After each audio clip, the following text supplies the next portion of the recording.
আমাদের বিয়ে হয়েছে প্রায় 6 মাস হলো। আমার এত কাজের চাপ ছিল যে এই 6 মাসে বউটাকে নিয়ে কোথাও ঘুরতে যেতে পারিনি। জানাত অনেকদিন থেকে বলছে চল না দুজন কোথাও গিয়ে ঘুরে আসি, কিন্তু কি করব, এত কাজের চাপ যে সময় পাচ্ছিলাম না। আজ অনেকদিন পর অফিস থেকে 4 দিনের ছুটি নিলাম। আর স্যারও কিছু বলতে পারলো না, কারণ স্যার জানে কাজের চাপের জন্য নতুন বিয়ে করা সত্ত্বেও আমাকে 2 দিনও ছুটি দিতে পারেননি। তাই আজ যখন ছুটি চাইলাম না করতে পারলেন না। আমার ছুটি পাওয়ার কথা শুনে বউ আমার খুব খুশি, যা আমি এই কয়েক মাসে খুব মিস করতাম। জান্নাত খুশি হয়ে দৌড়ে এসে আমাকে জড়িয়ে ধরে কপালে একটা চুমু এঁকে দিয়ে বলল, অবশেষে আমরা এবার ঘুরতে যেতে পারবো। হ্যাঁ সোনা, আচ্ছা বলো তো কোথায় যাওয়া যায়। সে একটু ভেবে বলল, শাওন, চলো না আমরা শিহাবদের ওখানে যাই। ও জান, তাহলে তো ভালোই হয়, এক ঢিলে 2 পাখি মারা হয়ে যাবে। এক ঢিলে দুই পাখি মানে? মানে অনেকদিন হলো আন্টি তোমাকে নিয়ে ওনাদের বাসায় যেতে বলছে, তো আমরা সেখানে গিয়ে গ্রামের সৌন্দর্য উপভোগ করার পাশাপাশি আন্টিদের বাসায়ও যাওয়াটা হয়ে যাবে। আর আমরা গেলে আন্টি খুব খুশি হবে দেখো। তাও ঠিক। এই শোনো না, ওর ডান হাতটা ধরে বললাম, হ্যাঁ বলো। আজ না তোমাকে হ্যাপি লাগছে। জান্নাত আমার কথা শুনে লজ্জা পেয়ে বলল, কেন? এতদিন আমি কি ছিলাম? পেতনি। এই কথাটা শুনতে জান্নাত রেগে সাপের মতো ফসফস করতে লাগলো। কি বললে? আমি পেতনি? আরে কে বললো তুমি পেতনি? তুমি আমার 10টা না 5টা না একটা মাত্র সুন্দরী বউ। আসলে এই কয় মাস তোমায় নিয়ে ঘুরতে যেতে পারিনি বলে এমনভাবে মন খারাপ করেছিলে, তখন একদম পেতনির মতো লাগছিল। চাও তুমি খুব খারাপ, আমার সাথে কথা বলবে না। তারপর আর কি, ওর সাথে কিছুক্ষণ ঝগড়া, না মানে দুষ্টামি করে ঘুমিয়ে গেলাম। পরের দিন সকালে তাড়াতাড়ি নাস্তা করে দুজনে বেরিয়ে পড়লাম টাঙ্গাইলের বড় আন্টির বাসার উদ্দেশ্যে। আমি ড্রাইভিং করছি আর জান্নাত জানালার কাছ নামিয়ে বাইরে তাকিয়ে আছে। ঢাকার বাইরে আসতে হঠাৎ আবহাওয়াটা খারাপ হয়ে গেল। হালকা বাতাস বইছে, আকাশে কালো মেঘরা ভিড় জমাচ্ছে, গাছের সবুজ ডালপালাগুলো বাতাসে দুলছে। প্রায় অনেক দিন পর ঢাকার বাইরে এই সুন্দর পরিবেশটা দুজনে বেশ উপভোগ করছে। বাতাসে জান্নাতের চুলগুলো এলোমেলো হয়ে উড়ছে। আর জান্নাতকে নতুনভাবে আবিষ্কার করলাম। ওকে দেখে আবারও ক্রাশ খেলাম। অবশ্যই এটা নতুন নয়, এর আগেও অনেকবার খেয়েছি।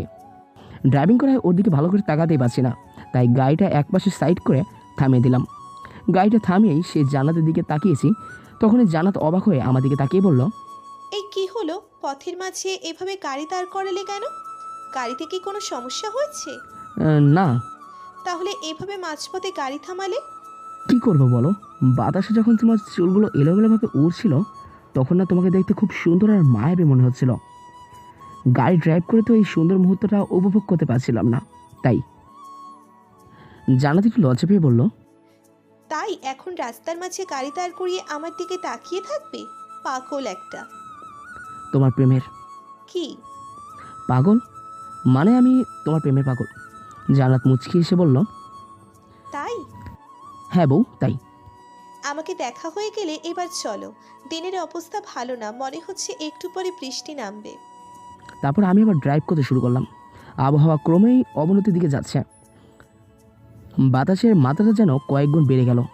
এদিকে আন্টিদের বাসায় যেতে আরও 2 ঘন্টা লাগবে। হঠাৎ মুষলধারে বৃষ্টি শুরু হলো, সেই সাথে ঝড়ো হাওয়া। এমনিতে গ্রামের রাস্তাগুলোর অবস্থা ভালো না, আর কিছু দূর এগোতে চারদিক আরও অন্ধকারের ছেয়ে গেল। তার সাথে সাথে ঘন ঘন বিদ্যুৎ চমকাচ্ছে। সেই সাথে জান্নাত ভয়ে গুটিসুটি মেরে গেছে, যা ওর দিকে তাকালেই বোঝা যায়। জান্নাত ভয়ে ভয়ে বলল, শাওন, আমার খুব ভয় লাগছে। ভয় পেও না জান, আমি থাকতে তোমার কিসের ভয়। আমার খুব ভয় লাগছে, প্লিজ কিছু করো। 1 মিনিট দাঁড়াও, দেখছি। গাড়িটা আবার রাস্তার একপাশে সাইড করে জান্নাতকে বললাম আমার কাছে আসতে। জান্নাত আমার কাছে আসতেই জড়িয়ে ধরে গুটিসুটি মেরে রইল। এদিকে কালো মেঘগুলো আরও ঘন হয়ে আসছে। আশেপাশে কোনো কিছুই চোখে পড়ছে না, তবে সময়টা কিন্তু বেশ রোমান্টিক। আমি জান্নাতের দিকে তাকিয়ে ওর মায়া ভরা মুখটা উপভোগ করছি, যা এই হালকা আলোয় বেশ লাগছে। আমি জান্নাতকে আরও শক্ত করে জড়িয়ে ধরে বললাম, বউ, হুম। বলছি আমার না খুব রোমান্সের মুড হচ্ছে। সে আমার কথা শুনে মুখ ভেঙচি কেটে বলল, আমি এখানে ভয় মরছি, আর ওনার নাকি ঝড় বৃষ্টির সময় রোম্যান্স করার শখ হয়েছে। জান্নাতের 2 হাত চেপে ধরে রাগী সুরে বললাম, খুব মরার শখ না তোমার?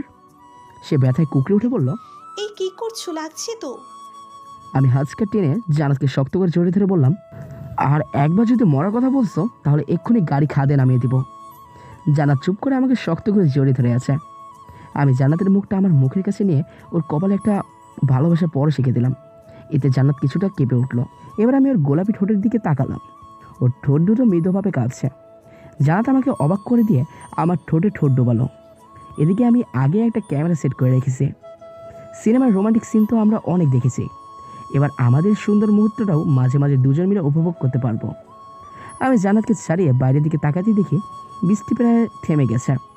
তাই আবার ড্রাইভ করে প্রায় 2 ঘন্টা পর আন্টিদের বাসায় এসে পৌঁছালাম। গল্পটা কেমন হচ্ছে জানাতে ভুলবেন না। আরও নতুন নতুন রোমান্টিক ভালোবাসার গল্প পেতে আমাদের চ্যানেলটি সাবস্ক্রাইব করে পাশে থাকা বেল আইকনটি অল সিলেক্ট করে রাখুন। দিয়ে সাথে থাকুন। আল্লাহ হাফেজ।